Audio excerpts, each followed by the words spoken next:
ਮਾਹੀ ਵੇ ਤੇਰੇ ਦੇਖਣ ਲਈ ਚੁੱਪ ਚਰਖਾ ਗਲੀ ਵਿੱਚ ਡਾਵਾਂ। ਮੈਂ ਲੋਕਾਂ ਪਾਣੀ ਬੜਾ ਕੱਟਦੀ ਤੰਦ ਤੇਰੀਆਂ ਯਾਦਾਂ ਦੇ ਪਾਵਾਂ। ਮਾਹੀ ਵੇ ਤੇਰੇ ਦੇਖਣ ਚੁੱਪ ਚਰਖਾ ਗਲੀ ਵਿੱਚ ਡਾਵਾਂ।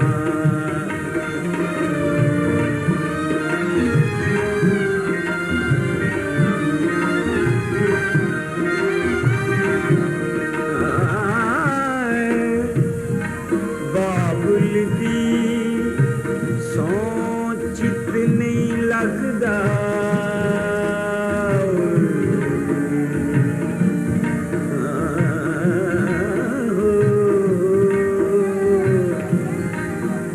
ਸਾੜੇ ਸੇਤ ਹਿਜਰ ਦੀ ਅੱਗ ਦਾ।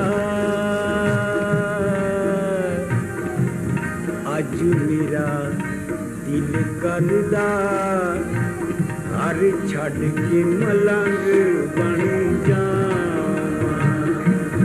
ਅੱਜ ਮੇਰਾ ਦਿਲ ਕਰਦਾ ਹਰ ਛੱਡ ਕੇ